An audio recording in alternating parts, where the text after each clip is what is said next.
एक नगर में एक ब्राह्मण और उसकी पत्नी बड़े प्रेम से रहते थे। लेकिन ब्राह्मण की पत्नी का स्वभाव ब्राह्मण के परिवार वालों के प्रति अच्छा नहीं था। परिवार में आए दिन झगड़ा होता रहता था। रोज रोज के कलह से परेशान ब्राह्मण ने अपनी पत्नी के साथ कहीं दूर जाकर रहने का फैसला किया। वह अपने परिवार को छोड़कर अपनी पत्नी के साथ यात्रा पर चला गया। यात्रा बहुत लंबी और थका देने वाली थी। बीच रास्ते में जब ब्राह्मणी को प्यास लगी तो ब्राह्मण ने उसे एक पेड़ की छाया में बिठाया और खुद पानी लेने चला गया। जलाशय दूर होने के कारण उसे वापस आने में थोड़ा समय लगा। जब ब्राह्मण उसी स्थान पर पहुंचा तो उसने अपनी पत्नी को मृत पाया। उसके पास बैठकर ब्राह्मण विलाप करने लगा। तभी एक आकाशवाणी हुई, यदि तुम अपनी पत्नी को अपना आधा जीवन दे दो तो वह जीवित रह सकती है।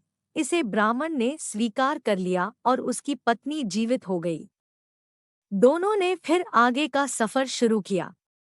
चलते चलते वे दोनों एक नगर के द्वार पर पहुंचे।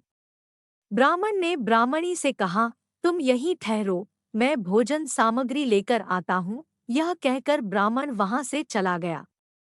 कुछ देर बाद उसी स्थान पर एक लंगड़ा व्यक्ति आया।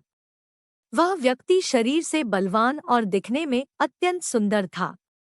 लंगड़ा हंसने लगा और ब्राह्मणी से बातें करने लगा और ब्राह्मणी भी हंसकर उसके साथ बातें करने लगी। दोनों में खूब बातचीत हुई और दोनों एक दूसरे से प्यार करने लगे। दोनों ने आगे की जिंदगी साथ बिताने का निश्चय भी कर लिया। कुछ देर बाद ब्राह्मण भोजन लेकर वहां पहुंचा तो ब्राह्मणी ने कहा, यह लंगड़ा भी भूखा है, इसे अपने हिस्से का कुछ भोजन दे दो। ब्राह्मण ने ब्राह्मणी की बात मानी और लंगड़े को भोजन कराया। भोजन के बाद जब वे फिर से यात्रा पर निकले तो ब्राह्मणी ने ब्राह्मण से निवेदन किया, इस लंगड़े को रोट भी अपने साथ ले चलो। जब भी तुम कहीं जाते हो तो मैं अकेली रह जाती हूँ।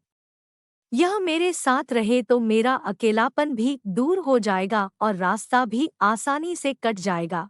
ब्राह्मण ने कहा, हमें अपना सामान उठाने में कठिनाई हो रही है, तो हम इस लंगड़े आदमी का भार कैसे उठाएंगे? ब्राह्मणी, हम इसे अपने पिटारे में रख लेंगे। ब्राह्मण को ब्राह्मणी की बात माननी पड़ी।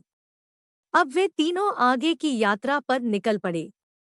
यात्रा के दौरान जैसे ही ब्राह्मणी और लंगड़े को मौका मिला, उन्होंने ब्राह्मण को एक कुएं में धकेल दिया। उन दोनों ने समझा कि ब्राह्मण मर गया है और वे दोनों नगर की ओर आगे बढ़े। नगर के बाहर प्रवेशद्वार पर कर वसूलने के लिए चौकी बनाई गई थी। जब कर वसूल करने वाले सैनिकों ने ब्राह्मणी का पिटारी खोला तो उन्हें उसमें एक लंगड़ा व्यक्ति मिला। दूत के द्वारा यह बात राजदरबार में पहुंच गई। फिर ब्राह्मणी और उस लंगड़े को राजा के सामने पेश किया गया। राजा के पूछने पर ब्राह्मणी ने बताया, यह लंगड़ा आदमी मेरा पति है। हम अपने परिवार के झगड़ों से परेशान होकर यहाँ रहने आए हैं। तब राजा ने उन दोनों को अपने राज्य में रहने की अनुमति दे दी। कुछ दिनों के बाद उस ब्राह्मण को एक साधु ने कुएं से बाहर निकाला। कुएं से बाहर आने के बाद ब्राह्मण उसी राज्य में गया जहां ब्राह्मणी और लंगड़ा रहता था। जब ब्राह्मणी ने ब्राह्मण को देखा तो उसने राजा से कहा, यह मेरे पति का पुराना वैरी है, इसका वध करवा दीजिए। राजा ने ब्राह्मण को मारने का आदेश दिया।